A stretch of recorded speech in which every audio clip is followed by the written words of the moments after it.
first and foremost to say thank you for getting on here.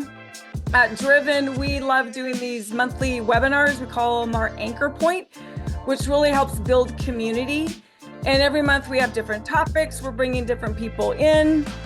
And I am so freaking excited to have David Mykel on today as our guest. David is a psychologist and he doesn't just talk about shit, he actually knows his shit. So we're gonna have, like I said, we're gonna have some fun with this. I'm gonna give a quick introduction, then we're gonna jump in to stop waiting till you feel ready. David Mykel has, 25 plus years of psychology background. He actually worked in corporate and litigation as a psychologist for litigation for Fortune 100 companies. He is a high-level athlete. And in his life, everything he was teaching, he actually went through burnout. And as a psychologist, and even when we know our craft, there are times that when we do it, we have to be the student and we feel unauthentic. So David actually took that time to create a system that he does now. When we were introduced to each other, oh gosh, about a year ago now. I don't know if Nick Thanks to Friedman. Nick Friedman. He's Yeah. in the house. Thank you Yeah. for the intro, Nick. Oh my gosh. Well, I was going to say, you never know. And this is such a lesson in life when something comes across their mind and you're saying, oh my gosh, you need to connect with this person. Nick did that. We worked with Templar Shield. We worked with Nick for years. He said, David, Mykel, and you guys, I don't know if you have something to do together. He was looking at us co-doing something with Templar. We had the first meeting with David and I fell in love with him. I'm crying. He has what he calls truth bumps. And we said, how do we create something? He actually went through our bold advanced leadership class. When a psychologist, and we always say the hardest people to train or to work with are people who are in the field. Because we come from a lens of we've been there, done that. Does this match up? And David came in just open and a sponge. And our relationship continued to grow. He actually is now my coach because I need a coach and I need someone to help hold the bar for me. And so I just want to say thank you, David, first and foremost, for being who you are, for being on here. And I can't wait for you to pour into this community. Thank you so much, Mary. It's an absolute pleasure to be here. It's been an honor to be not only being coached by you to start, as how I met some of the people in this room, and I got this beautiful little medal over here from participating in that. And then just be able to guide you, lead with you, and just walk side by side. It's been an awesome experience. I'm so excited to have all these people in here today. Just what Mary said about truth bumps, I'll explain this really quick. So I think all of us experience this at one place or time. When we get goosebumps, and I'm getting them right now as I speak, I call those truth bumps because to me, that's our body letting us know either someone that you're with is speaking truth or you're speaking truth. So we're going to dive more into about the body signals today, about how those things actually trigger us and get us into a mindset or a state. But pay attention to those things today and see what comes up for you, because to me, that is literally when you're being spoken truth to or you are speaking truth. And it's one of the best, I would say, indicators that we have. So I'm excited to be here. I'm like bouncing in my seat. We're going to get into some of that stuff too. So great to see a lot of you that I know, some of you that I don't know yet, but looking forward to spending the next hour together and just really covering some really crucial stuff that I believe is probably the differentiator between being ordinary and being extraordinary, and then literally living in a place of fear or living in a place of faith where you can go out and do the things that you know you can do. So I'm excited. I'm stoked. You're going to hear a lot of cool stuff today. And just, I'd say keep an open heart and open mind. And I think we're going to walk away with something changed today. That's for sure. Something's going to shift. Well, when David and I were talking about this, we said, okay, wait, there needs to be part 2 and part 3. And I always said there's something like really cool between when we do this. So let's dive in. And as I said, we like to make this interactive. If you have questions, you can throw them in the chat. David just might call on someone and actually start processing you right here. So, just gonna throw that out there. And so the topic, stop waiting till you feel ready. So why did you choose this topic? Why is it important? And why should we know this? Yeah. Is this a question for me, Mary? Yeah. Oh, yeah. No, that's Okay. a question for Okay. you. Sorry. I wasn't throwing the question at everyone else there. Um, so Socrates has a famous saying that we probably have all heard at one point in time: know thyself. And honestly, I think it's one of the most difficult things that we have as high performers, that we have in people that are in white collar world, people that are our parents, our leaders, whether you're leading a team, leading yourself, leading your family. And what I've realized is that going through, I'm 47 years old. I've been doing my own personal work for nearly 20 years. Um, I realized that the deeper I get into this stuff and the more that I get to uncover about myself, the more I realize I didn't know myself, like my true self. Like, and I get a little emotional talking about this. Yeah, I know it's here. We all do. Every single person in this room, you cannot get to the level that you're at and have the success that you have if you weren't good up here. The problem is that we cut this off. And this is speaking as a former professional athlete, that I thought I knew my body. I thought I knew what was going on in here, but I was just using this as a vehicle. So I think one of the things about what we're going to talk about today is like actually knowing what it is to be integrated. We talk about at sci-fi, we talk about the brain, the body, and the breath. All three are together. And these are indications all throughout our day of what's going on, not only here, but also throughout here. But we ignore it, right? Like I said, I get truth bumps. To me, I realized that's when truth is being spoken. But I just thought there were goosebumps for the longest time, for decades, right? When our breath starts to quicken or we start holding our breath, there's another indication. It's not something that's bad or good. It's just a neutral sign that your body is trying to tell you something that, hey, something needs to change, or you need to address this and you need to address this quickly. But I feel like if we don't know ourselves, if we're not integrated in this way, in the brain, body, breath together, we're going to miss these signals. And I think we've all experienced what it is to miss these signals. This shows up as stress. This shows up as anxiety. And in the last one, it shows up as burnout. Mm-hmm. And I know for me, I've been creating sci-fi for over 7 years now, 13 years in corporate before that, 17 years as an athlete before that. I burnt myself out more times than I can count.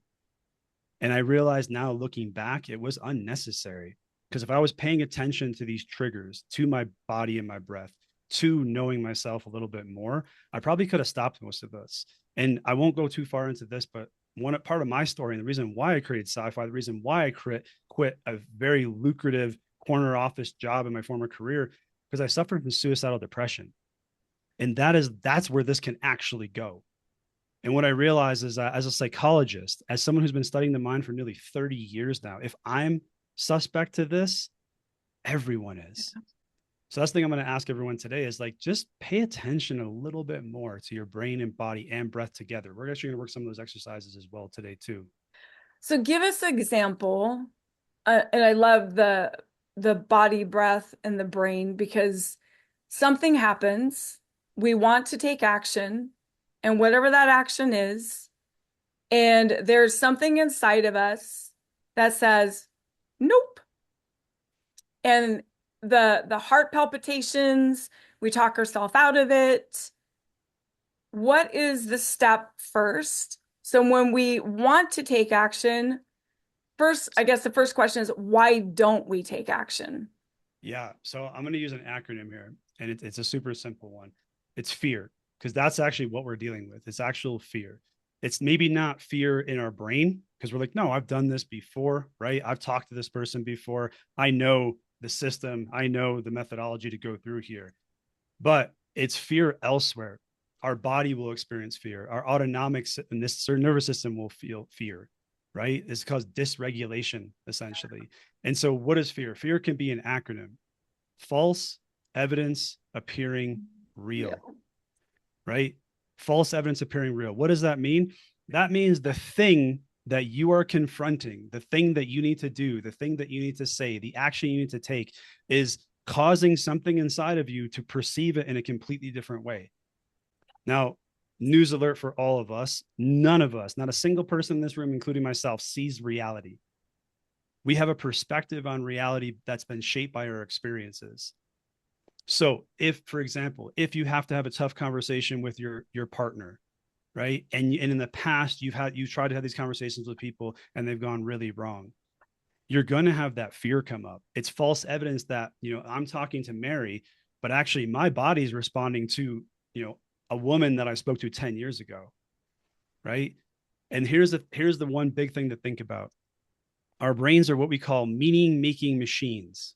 Meaning making machines. We are making meaning out of everything. Each one of you in this room is making meaning out of me. You're like, why the hell does he have Squirtle over here? Like, what the hell is that? This guy's a 47-year-old professional. He's got a freaking Pokemon over here. Yeah, that's our sci-fi mascot, sci-fi Squirtle, right? There's so many things that each one of us is making meaning out of all the time. And the first step is to check that meaning.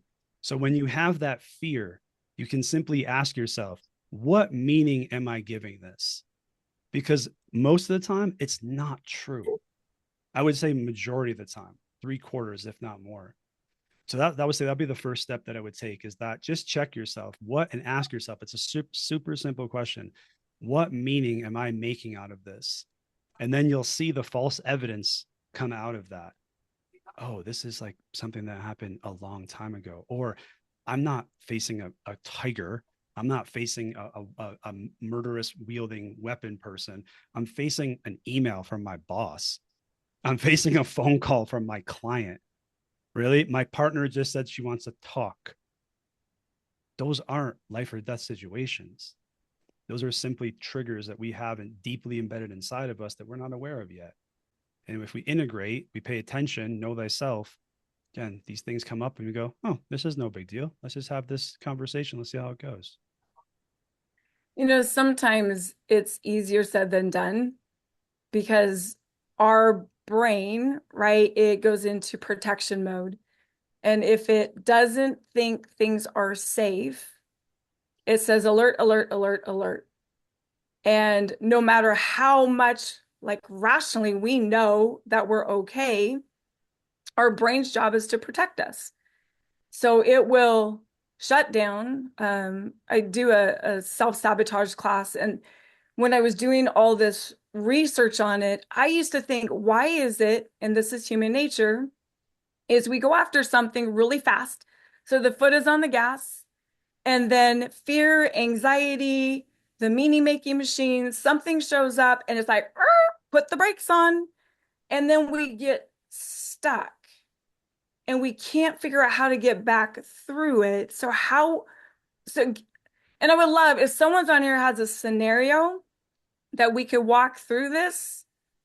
Or David, if you have one, how do you do that? Because I see all the time with goals, this is a start, oh, stop, start, stop. And then we just are on the hamster wheel. Yeah. So let me just address something really quick. Mary talked about this briefly, but I want to make sure that we're all on the same page with this.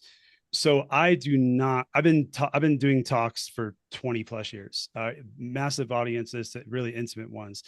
One of the things that I love to do is have a conversation with each one of you. I don't want this. I hate talking at people. And I already feel like this is happening today. So if you have what I call QCCs, questions, comments, or concerns, I want you to voice it today, like in the chat, or even raise your hand and we'll have Connor take care of this. Actually ask the question. Because here's the reason why. 3, 1, if it matters to you, it matters to Mary and I. And 2, if you are thinking this, I guarantee there's at least one other person in this room of 35 people that's thinking this as well. And here's the most devious one. Number 3, if you have a question in your head or a comment or a concern and you don't voice it, your brain's going to keep ruminating on it. And 5 minutes later, you're going to come back to the conversation and you're going to go, what the hell did they just say? I just missed 5 minutes. So if you have any of that, I want you guys to raise your hand. I want you to DM Connor. He'll take care of us and get us. All right, Helen has a life scenario. Yeah, yes. let's go, Helen. And it's good to see you again, Helen. I got to meet Helen a couple weeks ago at a networking dinner. I knew you had the right stuff. I was so glad to see you step forward and help the rest of us with what your potential is. So thank you. So my real life scenario, Mary, when you said, put on the gas, zoom, that's me. I make quick decisions. I'm an early adopter. So what triggers me is social injustice.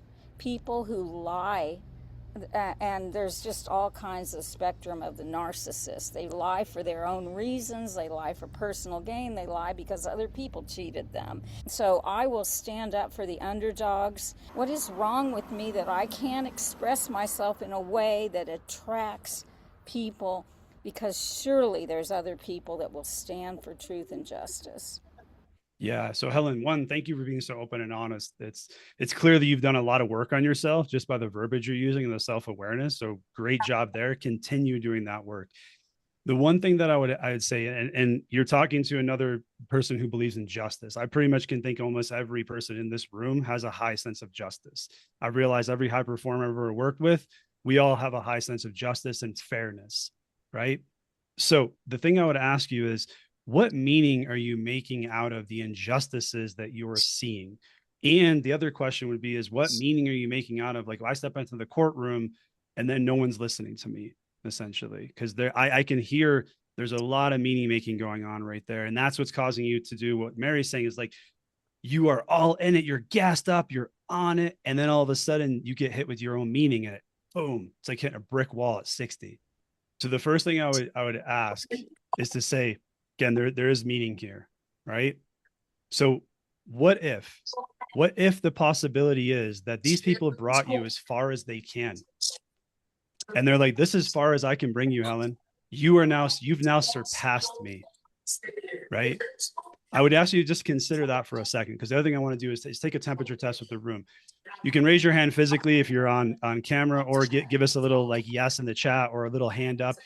Who else has ever felt abandoned, alone, or disappointed by another person? And I'll be honest with you, if you guys not raising their freaking hand, you're absolutely lying to me. Yeah, thank you, Wasim, for being honest. Both hands. Yes, I've been studying and working with high performers for 30 years, guys. This is one of the greatest patterns that we all have in our system. The belief is that everyone will abandon, disappoint, or leave me at some point, and I will be all alone. That's why each one of us is hyper independent. That's why we do stuff on our own. That's why we're like, you know what? I'm not going to give this to the other person. I'm just going to do it myself. So Helen, you're literally going up against one of the deepest patterns that we have as high performers, is that I'm alone. I have to do this myself. So the thing I'd ask you to consider two things is, one, these people that brought you this far, gave you all these opportunities, gave you these scholarships, gave you all their time and their resources. Maybe they brought you as far as they can bring you, that they brought you to that new gate and they're like, hey, Helen, I can only go this far because I don't have the ability to go farther than this. Whether that's on their own, whether that's because of their own beliefs, or whether that's just because of who they are or what they've accomplished. The other thing I would ask you to do is this, and you do this anyways, is keep asking, keep putting this stuff out there, because you haven't found the right people yet. And I use that word very strongly. A comma and 3 letters makes such a difference on a sentence. I haven't found the right people, period. That's defeating. Mm-hmm. Our brain goes, yep, you haven't. Sweet. And then it finds all the reasons why you haven't. I haven't found the right people, comma, yet, period. Brain goes, huh, that's interesting. Yet, that means it's still out there. That means I have hope. I have faith that it's going to come to me. It just hasn't happened. So I'd ask you to consider those two things, Helen, as you move forward. I think that's going to help you maybe feather the gas a little bit. This isn't going to help you just take the foot off the gas immediately. Work takes work, right? But maybe it gets you to just do this a little bit, so you don't lose all that beautiful momentum that you've created to get to where you are today. You know what I love about you, Helen, is you have so much passion. And it's when you have passion for something that you want, we take action. And a lot of times in your go, go, go. And I think that's what we miss with a lot of other things. The reason why we don't take action is because either the passion isn't necessarily embedded deeply, or it scares the shit. I'm going to just drop it. It scares the shit out of us. And then we think about, who are we? How do we do this? And underneath, the feelings will paralyze us. And it really, and looping it back into stop waiting until we feel ready. You feel ready. And there's a lot of people who don't, and they're like, well, how do I do this? Because I do have a foot on a gas, then I get a foot on the brake. And, and talking to high performers, because we take action, but then something happens and we pause. And well, can we do it again? Can we do it again? And imposter syndrome can start to show up. And then we start to spiral. And so David, I even love to bring this to when you see people that they start and then they have the belief and they start to spiral, what can they do to reset, to get back up, to reconnect to that belief, that passion, that fire, that drive? Yeah, I love that question. And Wasim, I see your hand up too. So we're gonna get to your question next too. So here, I just wanted to say, Helen, yes, your passion is palatable. And Mary, thank you for calling that out. When we get stuck, so here's what I want each one of us to think about, right? I'm sitting in a chair right now in my office, and I will be here for probably 8 to 10 hours today, right? Most of us are information workers in some way, shape, or form, right? I see Van's the only person out here walking around, which I love to see. He's taking advantage of the Colorado weather there. But when we get stuck, there's two main ways to change this. I'm going to drop two quick tactics that work nearly instantly. One, change your environment. It can be the hardest thing to do sometimes too. My office, I'm blessed to have wraparound windows here looking at the Colorado Rockies. When I get stuck, it's hard for me to get out of my office, even though I'm looking at 13,000 foot beautiful covered mountains right there.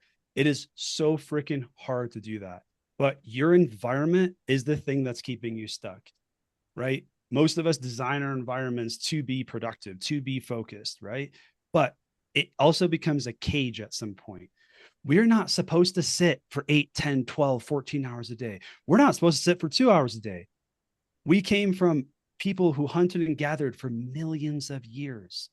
Even our current iteration of Homo sapiens sapiens been around for 200,000. So one, think about this. A stuck mind will be coming from a stuck body. Mm. So if your mind is stuck on something, one, change your environment. And it's super simple. You can just get out of if you're at a home office, get out of the office, right? Go walk around the house for a second. If you can, best thing, get outdoors. I don't care if you're I'm from New York City originally, right? There's so much going on. Now I have a different view of what's going on outside. Any of those environments will help you change your mind just like that. The second thing, as I said, a stuck mind is a stuck body. We probably haven't moved enough during the day. That's what it really comes down to. We're stuck. Think about it. We're in these little chairs. We're in these little offices, these little rooms. We're kind of like hunched over and caved in. So I want to ask each one of us, I want to do something with you guys. I want to do a little exercise if you entertain me. For those of you who are they're not on video, I want you to do this with us as well, because it works, and it works really fast and really easy. So I'm going to stand up, and I want each one of us to stand up, because I'm going to explain this to us first. Here's the premise of this. I'm going to teach us something called Qigong bounces, right? So Qigong has been around for thousands of years. I did not invent Qigong. It is older than all of us together in this room, but it's been around for this long, and it works for a reason. And what we're going to do is we're going to do a simple 30-second exercise. Right. This is why I want to show you how fast this can happen. I usually like 1 minute of this, but 30 seconds sometimes can be a sweet spot. And what we're going to do is we're simply just going to bounce up and down on the balls of our feet. Now, I'm giving you this for another reason too. One, as you can see, my office is not huge, right? We don't need a lot of space. We also don't need a lot of time, because this is the excuses that we put in our head. No. I don't have time to take a break, David. I don't have time to change my environment. I don't have time to do an exercise. I got to focus and cram and do this. I'm like, yeah, good luck with that. Because what happens is you're actually, not only are you wasting time, you're not allowing yourself to get into a flow state. And the Flow Research Institute has proven that when you're in a flow state, you are 2 to 3x more productive. So while we sit here in our own stuckness, in the muck and the mire, telling ourselves we don't have time, I'm telling you, you're effing lying to yourself. We all have the time, we all have the space, and this is what I specialize in. So let's do this. I'm just going to change my microphone over so everyone can hear me. And David did this to me, and I said, yeah, and it works. Yeah, there you go. For the doubters, the haters. So I want to get everyone to stand up. We're just going to be a 60-second drill. If you feel like you want to take your video off because you feel awkward, that's okay. Oh, you're the If puppy. Yeah, for those of us, make sure that you have a little bit of, you literally don't need much space. You're literally going to take up this much space doing this. So what I'm going to ask you to do, if I pretend this is my foot, here's the heel of my foot, here's the ball of my foot. You're literally just going to bounce up and down like this. And what all it is, it just looks like this. It's this little bounce. Now, if any of us watch UFC, I used to be a Muay Thai fighter, so I used to do this before a fight. What you'll see fighters do is they'll bounce, right? Boxers, they'll bounce. What are they doing? They're literally getting energy from the ground. So this is why this is an ancient practice. They're also letting their body be really loose. If you can see my hands, have your hands be as loose as possible. I'm not shaking my hands. I'm literally having my arms and shoulders so loose that I'm just letting my arms do that. And if you want, you can bounce side to side. You can just bounce up and down. I'm going to start 30 seconds right now on the timer and just do this. Just relaxing, letting your shoulders drop, letting your heels touch the ground. If you're doing this right, your calves will start to feel something a little bit. For us, those that sit a little bit too much, you can even let your head go. We'll do this for 15 more seconds. It's getting that energy, getting that. It's also what we're doing here is called lymphatic drainage. So our lymphatic system is a system that detoxifies our entire body, right? So you're actually engaging that and detoxifying your body from sitting in that damn chair all day, or maybe eating the crap that you ate today because I didn't have time to eat. Good. Now, take a little litmus test. Just stay still for 1 second and feel your body. My body's vibrating. I don't know about you guys. I can literally feel a fundamental state change inside of me right now. So if yes, thank you, Edward. If you did, if you felt anything, here, let's come back to our seats. Just give a little thumbs up, give a little high five up there. If you felt anything from that. Know that this stuff is working. Yeah, look at the freaking thumbs and that are going up. And these are all the same people, including myself, guys, that say, I don't have time, David. I don't have time to do this. No, we have time. We all have 24 hours in a day. And as you just saw, it takes less than a freaking minute. This is the stuff that's hidden underneath that we're not talking about. This is the stuff that all these optimizers are like, no, you got to have the hour morning routine. Then you got to have the hour, you got to go for an hour walk. And then you got to like meditate for an hour. I'm sorry. I don't have time for that as a business owner, as a partner, right? But I definitely have time for a 1 minute state change that puts me back into the game.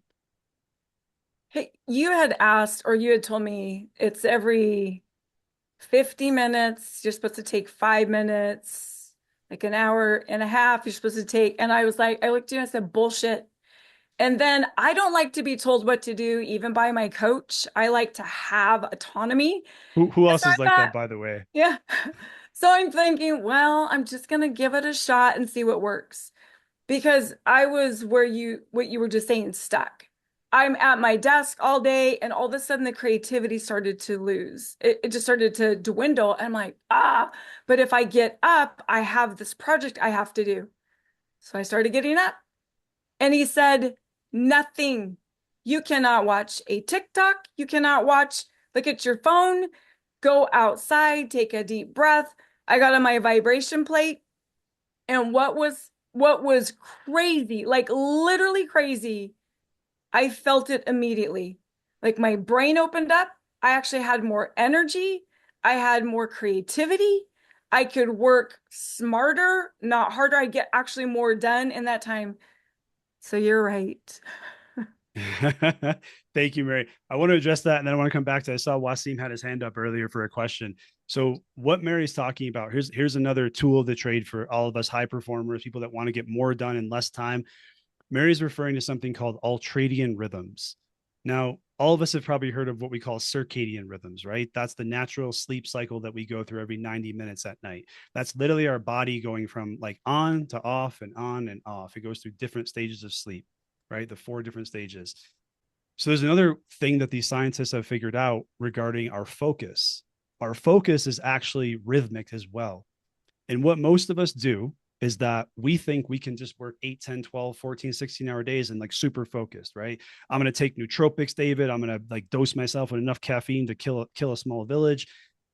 It doesn't work, because here's the reality. We get about 3 to 4 hours of focus a day. That's it. Now that's great for people that work part-time jobs, but like I work 10, 12 hours a day. That's a third of my day. So what do we do to make up and extend our focus? We work in what's called ultradian rhythms. We're on, we're off, we're on, we're off. These come in 30, 60, and 90-minute patterns. The reason why we don't go past 90 minutes is the research is unequivocal that after 90 minutes, your focus does a dive bomb like it's on a roller coaster. So what does this mean? 30 minutes, you're on for 25, you're off for 5. 60 minutes, you're on for 50, you're off for 10. 90 minutes, you're on for 75, you're off for 15. Now, here's the catch that Mary was reluctant to try, but then when she got it, she's like, holy game changer. In the 5, 10, and 15-minute break that you're taking, you are literally stepping away from whatever you're doing. You are not checking email. You are not checking the news. You are not going on social media. You are not checking your phone. You are not calling anyone. Why? Your brain is still on during that time.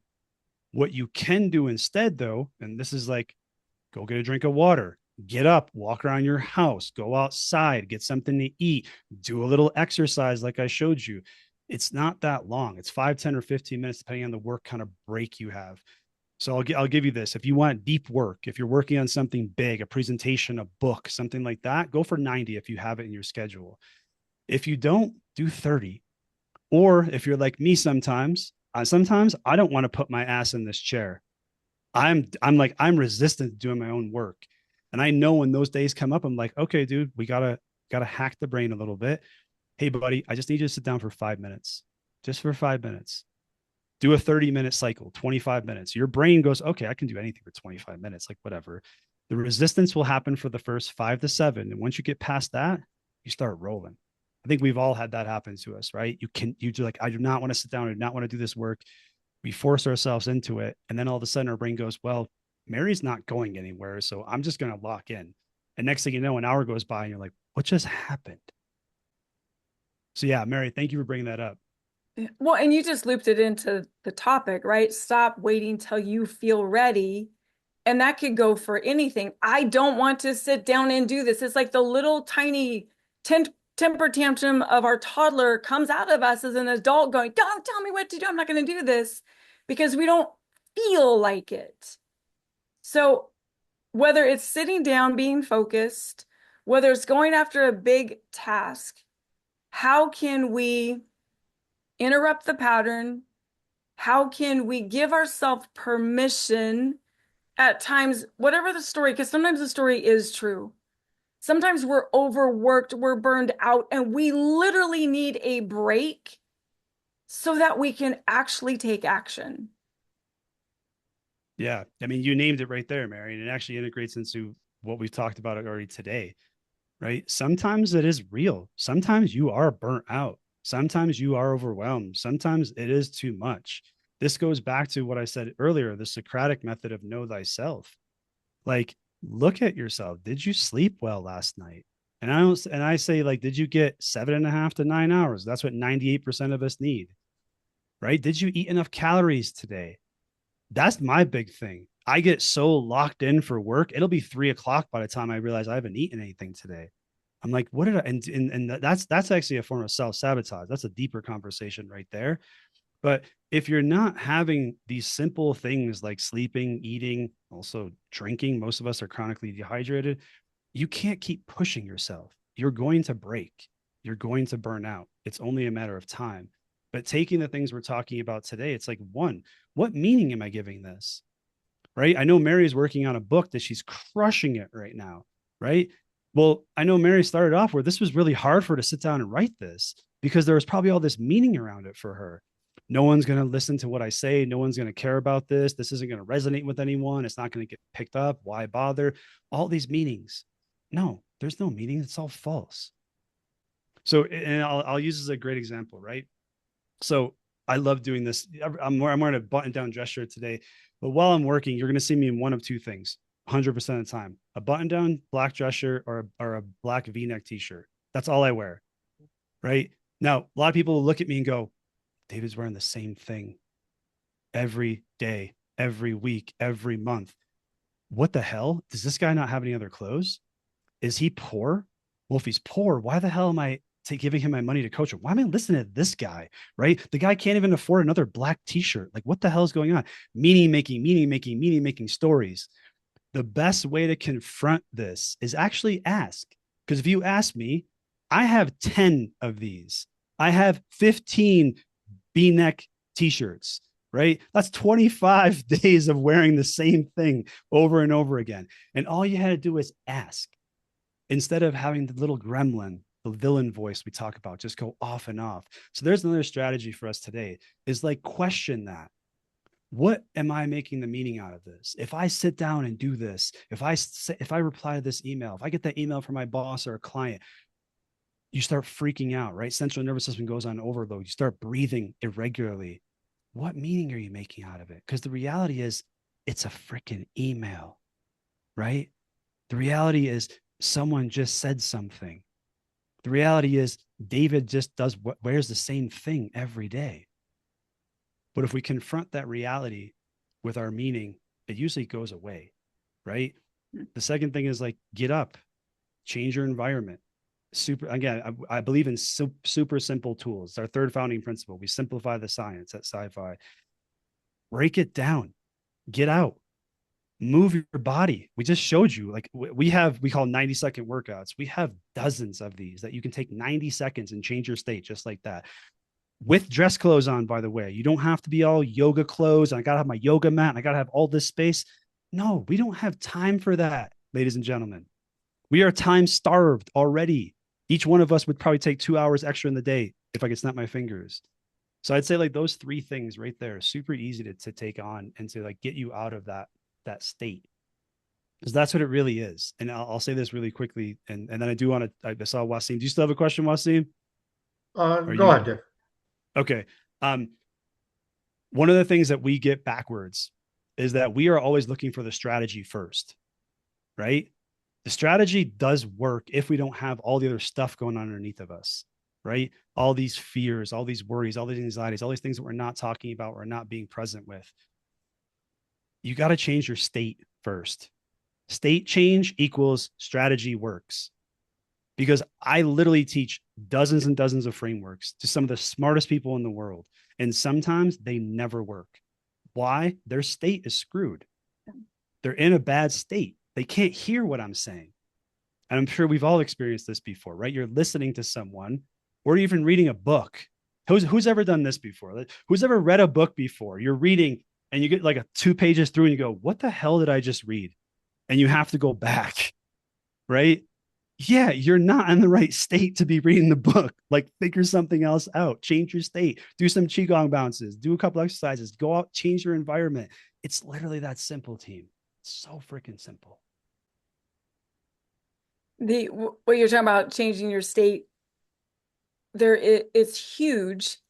And then there's that 5-second rule by Mel Robbins. You know that one? I do. Yeah. So when you don't want to do something, flipping yourself into, okay, hold on, what's going on right now? Giving ourselves, I believe in 100%, giving ourselves permission to feel. Okay. So the curiosity, what am I feeling right now? All right. And then what's the meaning behind it? And then I love her 5-second rule, which is 5, 4, 3, 2, 1, jump. And she said the brain goes into, after, if you're counting backwards, it's like, oh, what's going to happen after 5? What's going to happen? What's happening after 1? And then it gives you just the extra courage to do something. Yeah, I love Mel Robbins has some great concepts. I want to poke a hole in that for 1 second, though, because there's a lot of people that I know that this doesn't work for. Right. So the whole concept is, if you count up, you'll just, if I'm like, okay, on the count of 5, I'm going to go. And then your brain goes 6, 7, 8, and it just keeps going. So the concept is, if you count backwards, you're literally giving yourself a countdown, like a timer. And so most of us have a reaction to that. Here's the issue, though. This is the thing that they don't talk about in the book, is that, yes, the 5-second rule works really well if you're talking about something very superficial, right? If you are stuck, like in the mud stuck, in the swamp stuck, you will not do anything at the end of that countdown. And this is where you got to know, like, what's going on deeper. What's the meaning? What's the story, right? This is why talking to someone is important. I don't care if it's your partner. I don't care if it's a colleague, a coach. I believe everyone should have a coach. I have a coach. Like even Mary said, I'm Mary's coach. Like, Mary's been doing this for decades, right? So have I. We still have coaches. Having someone to talk to see what you can't see Yeah. is really, really helpful, because you can count down all you want, but your little kid, as Mary said, little toddler's just going to go, no, I'm not moving. I'm not doing this. And you're like, what the hell is going on? I don't understand. Like, I want to do this, David. I want to get up. I want to go. I want to do that thing. I want to take the action. And that little toddler's like, no, no. So here's another concept. I'll give you, this is one of our, we call them sci-fi isms, right? We call it sci-fi ism, is basically an iceberg. Super short thing on top, like super small thing on top, and a big wealth of knowledge underneath the water. So we call this actions drive feelings. This is one of my favorite sci-fi isms ever created. Most of us, our feelings drive actions. I don't feel like getting out of bed, so I don't get out of bed. I don't feel like sitting down and doing the work. So I don't sit down and do the work. I scroll on social media, right? I don't feel like having that tough conversation with my partner, so I don't have that tough conversation. And then we wait. Like, I'm going to do it when I feel motivated. I'm going to do it when I feel disciplined. I'm going to do it when I feel 100%. Good luck with that. Yeah. Rarely does that ever happen. So we just flip this on its head. Actions drive feelings. Take the action first. The action is what's going to get you the feeling. Having the conversation with your partner, I want to feel connected. Have the conversation first. You're going to feel connected, right? I want to feel motivated. Go to the gym. You're going to feel motivation afterwards, right? Whatever you're wanting to feel is on the other side of the action. We call it action is the antidote. And as we've seen today, there's not many things that we can't do in a quick amount of time. Super easy, simple, time-based actions can lead to us getting those feelings, to get to be feeling driven, ambitious, focused, productive, connected. But if we wait, we're going to wait for days, weeks, months. Some of us have been waiting for years for this stuff. And it's tragic, because I know what that feels like. And it feels like we suck. It feels like I'm not enough. It feels like I'm never going to overcome this. It feels like nobody understands me. So I'm not going to talk to anyone. I'm going to isolate. And it perpetuates. And this creates what we call the downward spiral, instead of changing it to an upward spiral. So what happens if, because we know that actions they do drive the feeling, but what happens if we just can't take action? Like, no matter what we say we're going to, we wake up that day and we're like, we're going to do this. And then something happens, and either we're paralyzed by fear, we're paralyzed by whatever's happening. We wake up the next day, we're going to shake it up. We're going to, come on, let's do this. And we just can't freaking get our shit together. What's an easy way to do that? How do we get up? Yeah. I mean, so part of it is everything I've said so far, right? Change your environment to literally get up and do an exercise, like work in a way that doesn't get you to there. Because I'll actually preface the question first, and then I'll go to the question. If you are not doing the things you know you need to do beforehand, that stuck state, that like really stuck state, some of my clients call it being stuck, like in the mud, like in the bog, right? That is waiting for you. Because if we're consistently, we call these the sci-fi 5 fundamentals, right? Eating, moving, breathing, sleeping, and focus. If you're not eating enough consistently, you're going to burn out. You're going to have no energy. I do this more times than I want to count, right? If you're not sleeping enough, you're going to just have no energy at some time, no matter how many supplements you take, no matter how much caffeine you drink, right? If you're breathing improperly every single day, breathing out of your mouth with an open mouth, or call it shallow breathing, chest breathing, or the worst, let's see if anyone's ever done this before. Ever see an email come in, or your cell phone ring, and you see that it's from that person that you're like, I don't want to talk to them. And we hold our breath. And then we lean in to the screen and we're reading the email, right? And then we catch ourselves doing that. If anyone's ever done that, just give me a little thumbs up, a little hand up, something like that. Because and again, if you haven't, and you work on a computer and you've done this for more than a year, you guys all have that happen to you, right? So again, eating, if we're not eating, breathing, sleeping, if we're not moving enough, right? We're going to get super sedentary. We're going to be stuck. We're going to stay stuck, right? And then the last one, the focus. Focus is the hardest fundamental, because this is like, if we're focusing on what we can't control instead of what we can control, or we're focusing on the negative stuff instead of the positive stuff, which high is really easy because let's start one. Everyone in this room, I got a PSA for you. We are all control freaks. Every single person in this room, we love to be in control. Why? Because it means we're safe. When we're in control, we are safe, right? So that, and then negative, our brains have been negative for 200,000 years. That's how we survived. All the optimists from the caveman days, they're all dead, right? The ones that are paying attention to all the crazy stuff going around them, they're the ones that are still alive. So I would say that that's keep your 5 fundamentals in check: eating, moving, breathing, sleeping, and focus. And you don't get to that place where you're so stuck that you can't move. This is the prehab. Doing rehab, if anyone's ever been rehab for physical therapy for an injury, right? It sucks because it's like going back to zero. But what if you can do prehab? What if you can do all these things so you don't get injured? What if you can do all these simple things, literally 1 to 2 minute tools a day that don't get you in that state, that don't put you in that place? Would 2 minutes a day be worth 2 weeks of being stuck? I'd raise my hand all day for that. All right. So I know we want to open for questions, Mary. And then I think Wasim has had a question for a bit. So, but Mary, I'll let you lead this, please. No, it's fine. I was actually just going to add to, there's times just for me, I'm a writer, I'm a journaler. So sometimes what I'll do is I'll write down, this is what's happening. Why can't I freaking get out of bed or whatever it is? I'm blah, blah, blah. So I lay it out there. And then I actually write, what am I feeling? What do I need? And then what can I do? And it actually will take my brain, it addresses the issue. I address and I give myself the feeling it's okay to feel this way, because underneath I'm looking at what I really need. And then what's an action that I can take? And when I do that, for some reason, it always flips the script and it allows me to start to take action. And I'm really big, those that know me, I'm really big on the 1%. It is not big action. If you aren't going to the gym and all of a sudden it's like, I gotta go to the gym.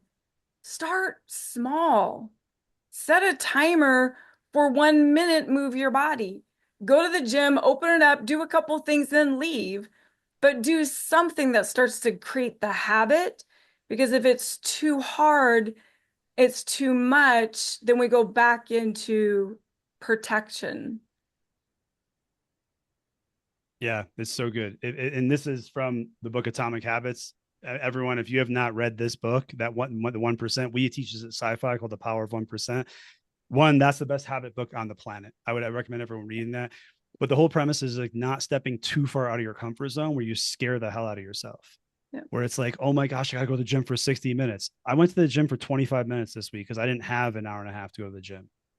Like doing the Qigong bounces for a minute. Once you start seeing the results of these things, you want to do them more, right? You get addicted to that feeling because you're like, oh my gosh, this action gave me this feeling. So let me take the action again. You take it again, you get the same result. Take it again, you get the same result. You're like, this is awesome. And I'll say this, I said this to a client yesterday, and I'm hearing this from some of us today. A lot of us can be addicted to comfort. I want you to be addicted to confidence instead. The confidence of, oh my gosh, I did this. I feel great. Oh my gosh, this was a lot easier than I thought it would be. Yeah, it just takes 1 minute, 1%. That's all it really takes. You guys, each one of you experienced it today through a 1 minute drill. Think if we did this on a regular basis, what would be possible? Your state can change just like that. Yeah, it's great. All right, Wasim, you never did get your question answered. No problem. Sure. Thanks for this, Dave. You're sounding great. Dave, like something I'm hearing throughout this is there's a balance between listening to yourself and pushing yourself. Like earlier, you talked about paying attention to signals from the brain and the body. You've also talked about that actions drive feelings, and then taking action when we don't feel like it. Like my question is how do you distinguish between like resistance that you actually need to push through and your body genuinely telling you need to stop, recover, or change something? Yeah, what a great question.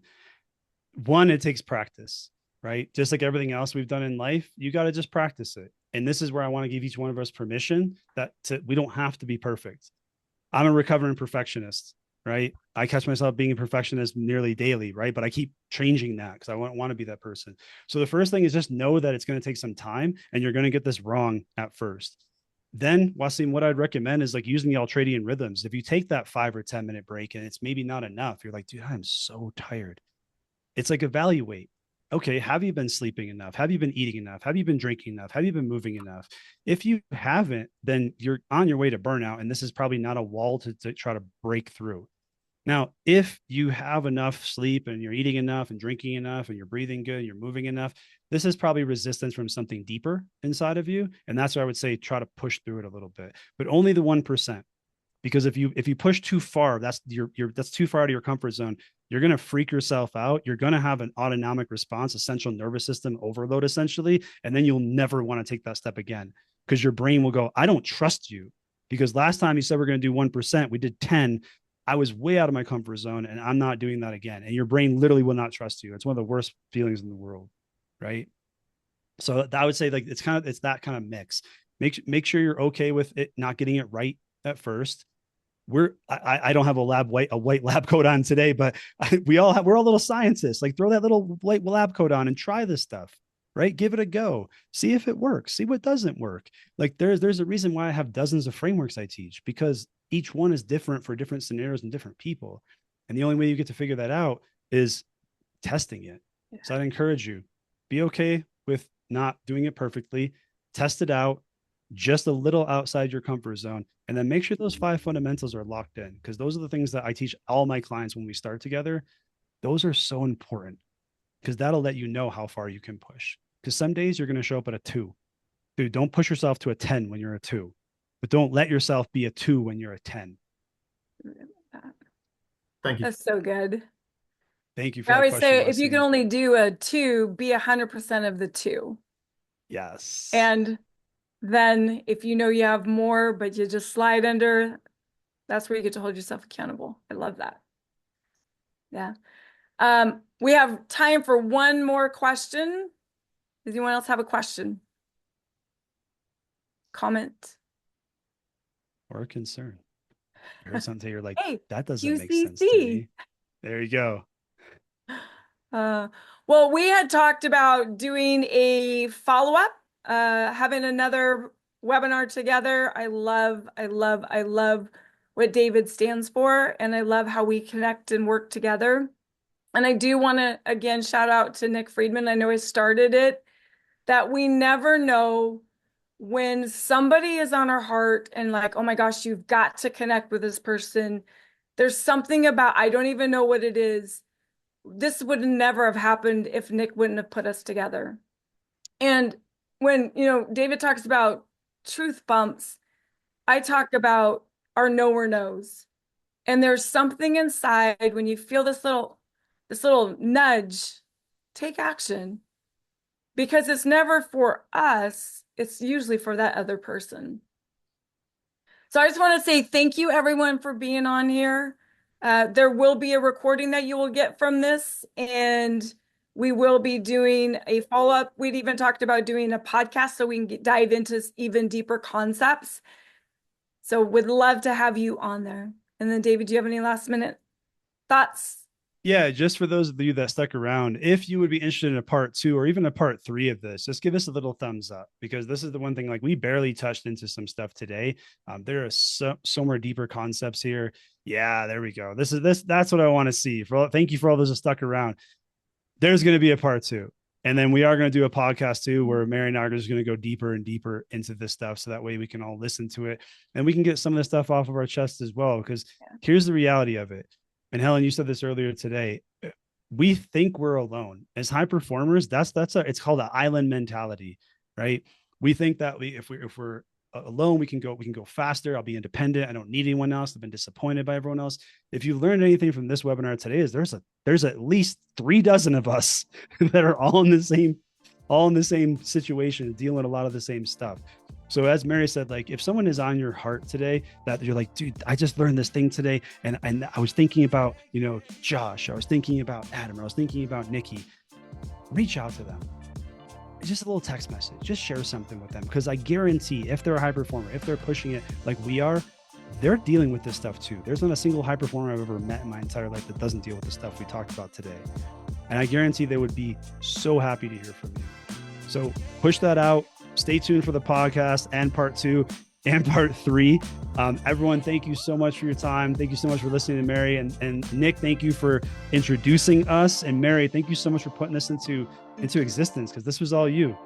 Thank you. Thank you. Well, and just thank you for showing up. Thank you for everyone being on here, and let's go crush our day. Take care, everyone.